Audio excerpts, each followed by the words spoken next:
Dan kenapa kita susah menghapus kemiskinan? Karena kita selalu punya semangat untuk memerangi. Sesuatu yang kita perangi, dia akan berontak dan melawan. Harusnya kemiskinan kita rangkul untuk kita sadarkan.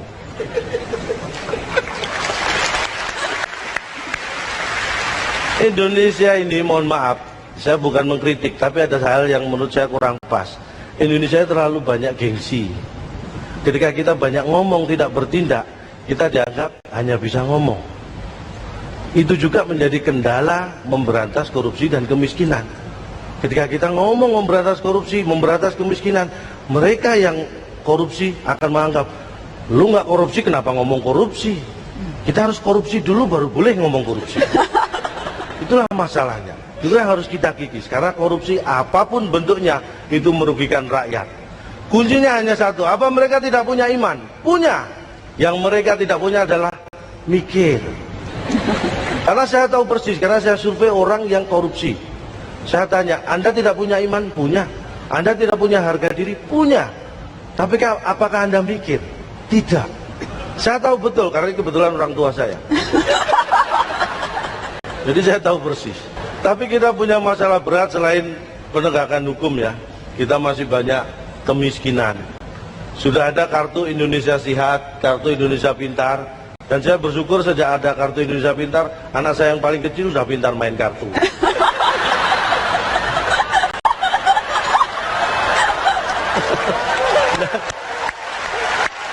Yang harus kita punya bersama tanpa diberi adalah kartu Indonesia Sadar.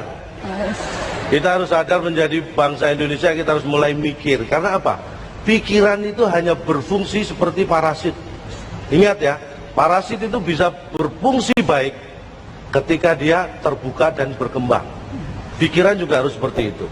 Pikiran Anda harus terbuka dan berkembang supaya Anda bisa menjadi orang yang baik. Mungkin masih banyak koruptor. Kenapa masih banyak orang korupsi? Bedanya apa? Korupsi, koruptor. Kalau Anda menganggap koruptor adalah orang yang korupsi, itu salah. Tidak semua orang yang korupsi itu koruptor. Karena koruptor itu hanya orang yang ketangkap korupsi. Selama belum tertangkap, mungkin mereka masih pejabat, bukan koruptor. Jadi, yang harus Anda ingat, kenapa banyak koruptor? Karena memang level koruptor lebih tinggi dari pejabat. Dan untuk menjadi koruptor, memang harus jadi pejabat. Kalau pelawak seperti apa? Saya apa yang dikorupsi? Ya untung ada teman pelawak yang sudah mulai belajar. Seenggak-enggaknya bisa membanggakan seniman. Bicara masalah korupsi, kita jangan tetap harus menggunakan azas praduga tak bersalah. Supaya kita tidak membenarkan sesuatu dengan cara yang salah. Jadi kalau kita melihat koruptor, jangan dilihat dari rumahnya. Jangan dilihat dari mobilnya. Karena apa? Kalau kita melihat dari rumahnya, kita melihat dari mobilnya, berarti kita maling. Karena kita ada di rumah koruptor itu. Padahal dia di luar rumah. Jadi perhatikan baik-baik. Ingat, Indonesia tidak akan jatuh karena ada ribuan pengemis, ribuan orang miskin. Tapi Indonesia bisa jatuh karena 10 koruptor. Untuk itu, kita pertahankan koruptor tidak boleh lebih dari 9.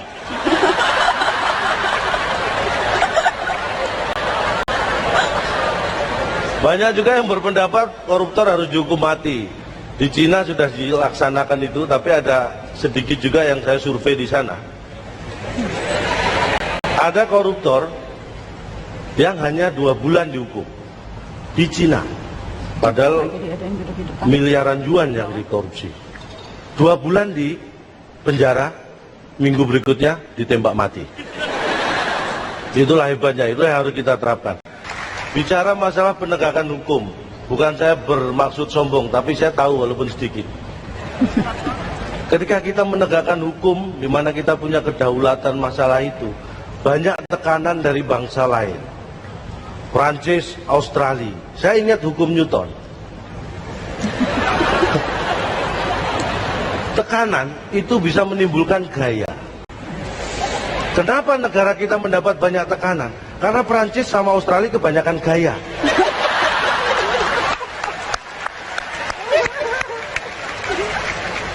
Presiden Prancis, François Hollande, Dari nama nggak konsisten. Presiden Prancis namanya Belanda. Prancis, Australia mengancam Indonesia ketika kita ingin menegakkan hukum di negara kita sendiri. Mereka akan menarik dubesnya. Ini kan gegabah. Mereka nggak mikir. Apakah dengan menarik dubes kita tidak mengeksekusi warga mereka? Bisa. Karena yang kita eksekusi adalah yang bersalah, bukan dubes mereka.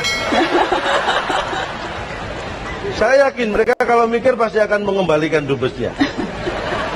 Bahkan Presiden Prancis mengancam dalam beberapa waktu tidak akan datang ke Indonesia. Ingat, Cak Lontong usia 45 tahun belum sekalipun ke Prancis.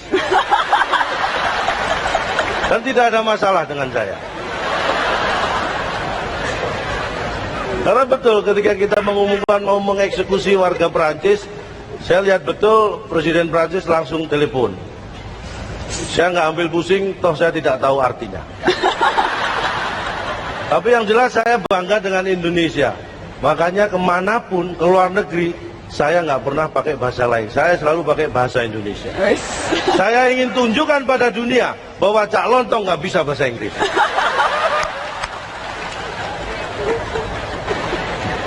Tapi kita bicara masalah mimpi Indonesia. Saya bangga sekali, sebenarnya di saat yang sama ini, ada acara di Kementerian Kominfo, tapi saya memilih hadir di UI untuk Mata Najwa. Mohon maaf, semua tidak perlu tepuk tangan, saya tidak hadir di Kominfo karena memang tidak diundang. Saya hanya sampaikan di sana ada acara. Bicara masalah mimpi, visi tanpa aksi itu adalah mimpi. Tapi aksi tanpa visi itu mimpi buruk. Jadi erat kaitannya ketika kita punya visi, kita harus memperjuangkan sebagai aksi. Dan kita harus berbangga karena pemerintah fokus pada pembangunan maritim. Kita ingat betul, kita 2/3 luas dari Indonesia ini adalah air, lautan. Jadi kalau dulu lautan api, Maribung rebut kembali, sekarang lautan ikan, maritim rebut kembali.